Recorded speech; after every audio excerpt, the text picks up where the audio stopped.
meus amigos, tudo bem com vocês? De antemão, já peço desculpa por ter ficado ausente por esses dias, com alguns problemas pessoais e não fiquei impossibilitado de gravar vídeos nestes últimos dias. Mas nós estamos aqui de volta e hoje eu quero falar nesse vídeo com vocês sobre uma coisa que eu já até falei aqui, mas que parece que nós temos que sempre falar sobre esse assunto, que é um assunto de extrema relevância. Eu quero falar sobre a estratégia que a esquerda tem usado para calar a direita nas redes sociais, pois é o único lugar onde a extrema esquerda tem perdido nos últimos anos, as redes sociais. Mas antes de falar sobre isso, eu peço que você observe, se não é inscrito ainda no canal, que você se inscreva. Ao final do vídeo, se você gostar, dê o seu like, se não gostar, dê o seu dislike. Faça também os seus comentários para que você, dessa forma, ajude o canal a crescer. Bom, todos nós já sabemos que a esquerda, quando percebeu lá atrás, ainda aqui no Brasil, lá na década de 60, quando eles perderam a guerra armada, que eles não conseguiram tomar o poder, os comunistas naquela época não conseguiram tomar o poder, eles mudaram a estratégia e começaram a fazer uma revolução sem as armas, uma revolução cultural, uma revolução dentro das escolas e das universidades. E essa revolução foi silenciosa e os militares na época não perceberam. Quando os militares saíram do poder lá em 1985, a nossa educação estava totalmente tomada pela extrema esquerda. Tanto é que, quando os militares saíram do poder, nós não tínhamos nenhum partido de direita e nós tínhamos, então, já naquela época, uma doutrinação vindo nas escolas e principalmente nas universidades. E hoje, o que tem acontecido? Principalmente depois da eleição do presidente Jair Bolsonaro, que foi claro, foi nítido que a vitória dele se deu através das redes sociais. O presidente Jair Bolsonaro venceu as eleições com um celular. Ele com a cirurgia, né, ele foi vítima daquela facada do esquerdista Adélio Bispo, que era um militante do PSOL. Então, o presidente, quando tomou aquela facada, ele passou por aquelas cirurgias e ele ficou, então, impossibilitado de fazer a sua campanha de uma forma normal. E ele começou, então, a fazer lives nas redes sociais. A extrema-esquerda ainda hoje fala que ele é um fujão porque não participou dos debates. Todos se lembram que Lula, quando era favorito, lá atrás, quando ele era candidato, ele era favorito, ele não participou de alguns debates. E o pessoal da extrema esquerda parece que finge esquecer esse detalhe. Lula não estava com nenhuma cirurgia, não tinha tomado nenhuma facada e não participou daqueles debates. Mas pelo fato do presidente Jair Bolsonaro, então candidato Jair Bolsonaro, não ter participado dos debates e estar ali com uma cirurgia que foi uma coisa gravíssima, uma facada que quase levou ele a óbito. E então, mesmo assim, a extrema-esquerda não perdoa. Eles colocam a pecha de fujão no presidente porque não participou daqueles debates. Mas, enfim, o que eu quero falar é a respeito da estratégia que essa gente vem usando, então, principalmente depois da eleição do presidente Jair Bolsonaro. A extrema-esquerda percebeu que perdeu as eleições ali na internet, nas redes sociais, basicamente. E o que eles resolveram fazer? Eles, em vez de irem para as redes sociais também fazer essa disputa, colocar as suas ideias ali, fazer o debate nas redes sociais, eles preferem calar a boca das pessoas de direita que estão nas redes sociais. Como, por exemplo, o surgimento das tais agências de checagem de fatos, como Aos Fatos, ao Sleep Giants, entre outras agências que eles denominam como checagem de fatos. Então, quando eles criaram essas tais agências de checagem de fatos, eles, juntamente com a imprensa, né, que ajudou a fazer esse lobby para eles, tudo que eles falam é verdade. Tudo que eles falam é verdade. Se eles falar que alguma coisa é mentira, aquilo passa a ser mentira. Se ele falar que aquele outro assunto é verdade, aquilo passa a ser verdade incontestável. E aí nós sabemos que a coisa não é bem assim. Por trás dessas tais agências de checagem de fatos, existem pessoas. E quem são essas pessoas por trás das tais agências de checagem de fatos? Logicamente, e fica isso muito explícito, que são pessoas da extrema esquerda que estão por trás disso daí. Todas as vezes que o presidente Jair Bolsonaro ou alguém da direita fala alguma coisa nas redes sociais, corriqueiramente vem as tais agências de checagem de fato para dizer que aquilo é uma inverdade, que é uma mentira, que é uma fake news, como eles costumam dizer. Mas quando alguém da extrema esquerda fala alguma coisa que você está vendo que é uma mentira, as tais agências de checagem de fato silenciam. E nós temos uma das tais agências de checagem de fatos, que está mais ativa aqui no Brasil principalmente, é o tal do Sleep Giants. Esse Sleep Giants, eu até fiz um vídeo sobre ele, sobre essa agência uns tempos atrás, uns meses atrás, e falei sobre esse assunto. O que eles fazem? Eles começam a perseguir as pessoas, somente as pessoas de direita, como o professor Olavo de Carvalho, por exemplo. O professor Olavo de Carvalho sofre uma perseguição brutal dessa gente. E o episódio mais recente que aconteceu aqui no Brasil foi a demissão por alguns veículos de comunicação do jornalista Rodrigo Constantino.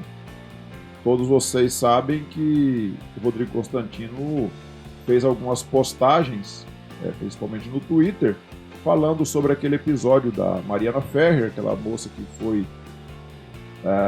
vítima de violência sexual.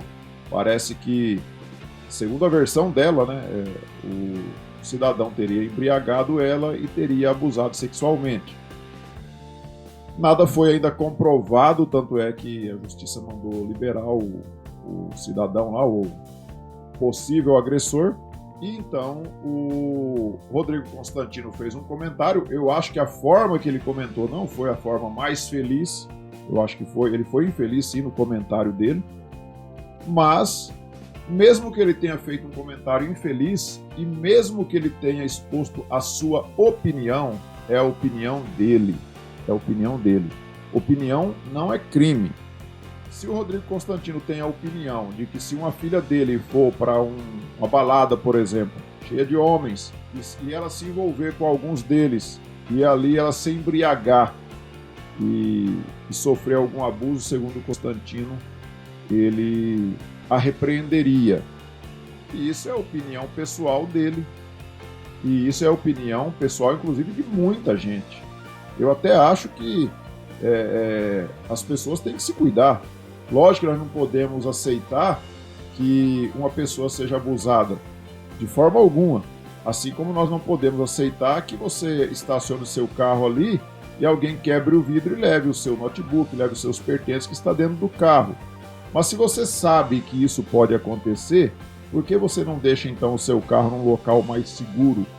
Ou dentro de um estacionamento pago, por exemplo?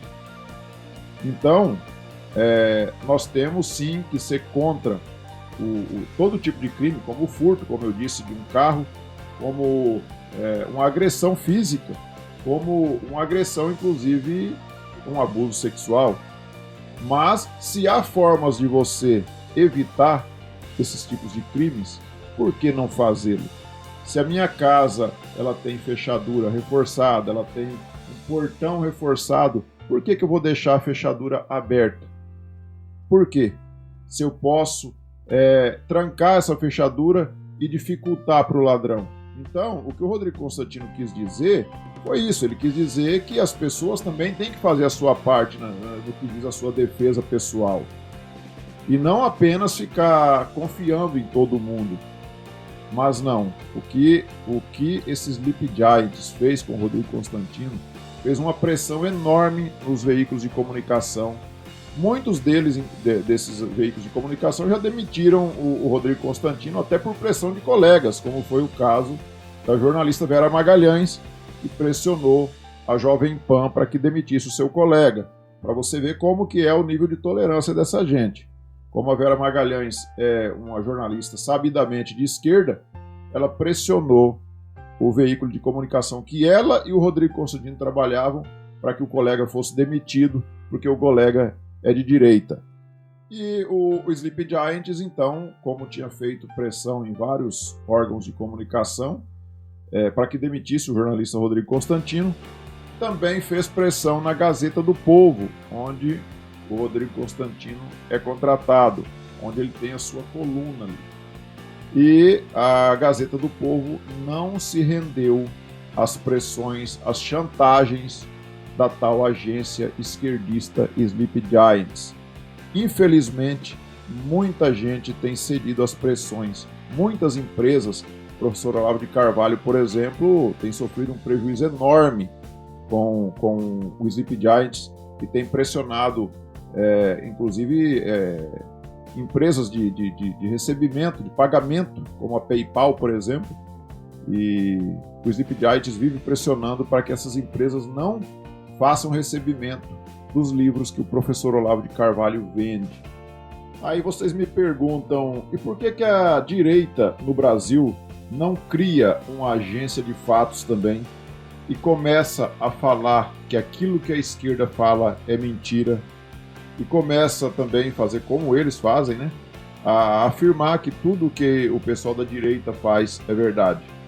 É lógico que a gente não quer que a direita faça como a esquerda tem feito. Nós temos que combater os erros da esquerda e não tentar copiar os erros da esquerda.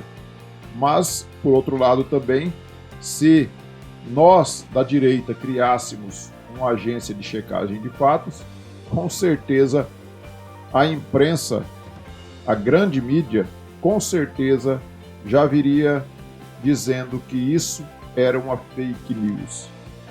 E vocês podem ter certeza que teriam ações judiciais contra essa tal agência de checagem de fatos, se fosse uma de direita, e com certeza acharia um ministro do Supremo Tribunal Federal para determinar que a identidade das pessoas por trás dessa agência fosse divulgada e que essas pessoas fossem punidas. Mas a esquerda tudo pode. Eles podem fazer tudo e nada vai acontecer com eles, porque eles têm os seus protetores, principalmente dentro do Supremo Tribunal Federal. Então, o que a extrema-esquerda tem feito?